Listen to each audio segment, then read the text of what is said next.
My name is Eleanor White. I am 72 years old, and I live alone in a small brick house at the edge of town.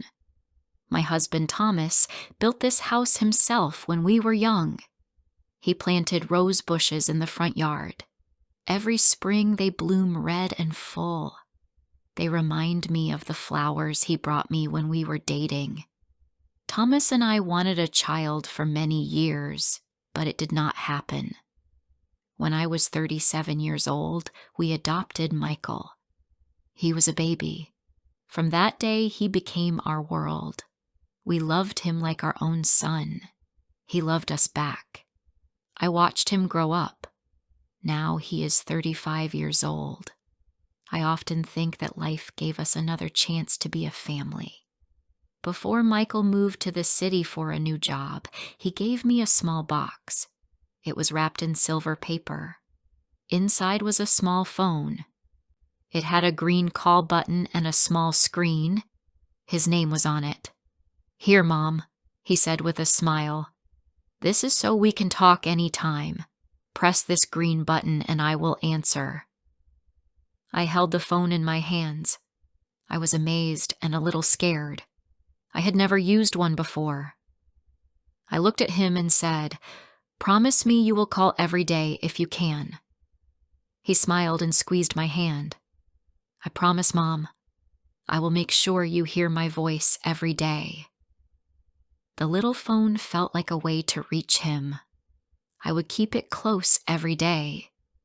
The first week was wonderful. Michael called every morning. I sat by the window with tea in my hand. I waited for the cheerful ringtone. When it rang, my heart danced.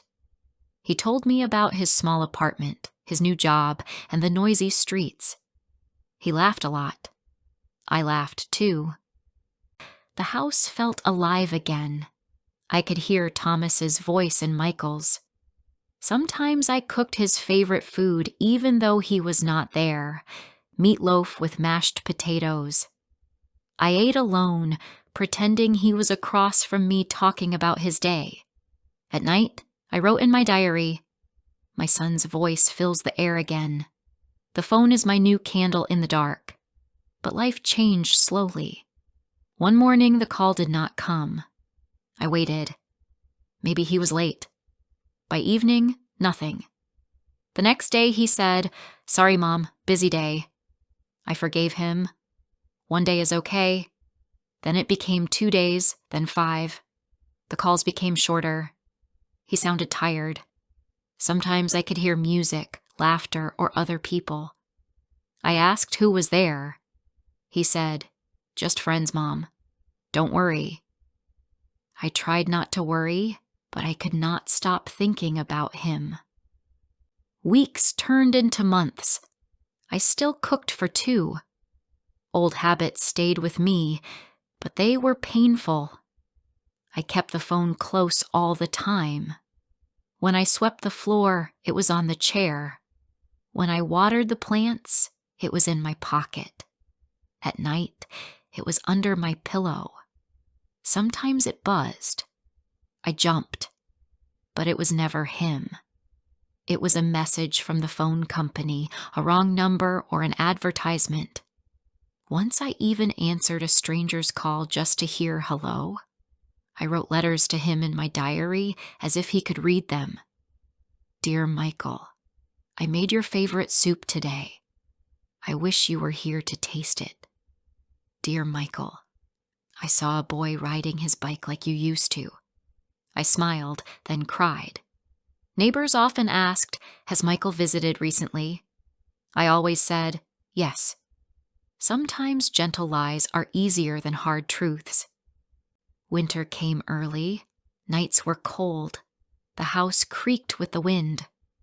One night, I sat near the heater. I looked at Thomas's photo on the wall. His smile seemed to ask, "Why do you wait so long, Eleanor?" I whispered, "Because I promised him I would." Then one rainy evening, everything changed. The sky was gray. Rain fell on the roof. I sat near the window knitting when the phone rang. The ringtone, that cheerful tune, filled the room. My hand shook. I almost dropped it. I pressed the green button and said, "Michael." There was a pause. Then a man's voice said, "Ma'am, are you Mrs. Eleanor White?" "Yes," I said quickly. "Who is this?" "Is Michael with you?" The man's voice was gentle. "I am calling from St. Mary's Hospital in Brookfield. We found your number in a wallet. It belonged to your son." My heart froze. Rain pounded harder outside. "I am very sorry, Mrs. White. There was an accident 2 months ago. He did not survive. We tried to contact you earlier." I could not speak. I held the phone to my chest. I wished it could bring him back. The man said more about papers and belongings. I could not hear. 2 months. 2 whole months I had been waiting for a call that would never come. I thought my son had forgotten me, but he was already gone. That night, I did not cry. I sat in the dark holding the phone. Its screen was black, but I could see his face in my mind, smiling, alive. In the morning, I opened my diary and wrote, "Now I understand why my phone stayed silent. My son was not busy. He was too far away, farther than I could reach." The next week, a small package arrived from the hospital. Inside was his wallet, his watch, and a photo of us taken in our garden years ago. I placed the photo beside Thomas's on the shelf above the fireplace. Then I put Michael's button phone beside it, still charged, still waiting. Every morning I make tea for 2. Old habits stay with me. I sit near the window. I look at the empty chair and whisper, "Good morning, Michael. How is the weather up there?" Sometimes when the wind passes through the curtains, it feels like someone calls my name softly. I like to think it is him trying to call me without using the phone. I still keep the phone on. I charge it every night before sleep, not because I expect it to ring, but because it reminds me that love does not end. It only changes shape.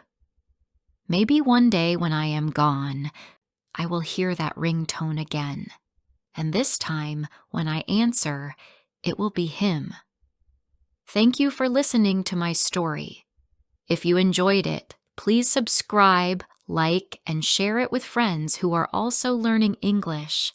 Your support helps me bring more stories for you. See you in the next one.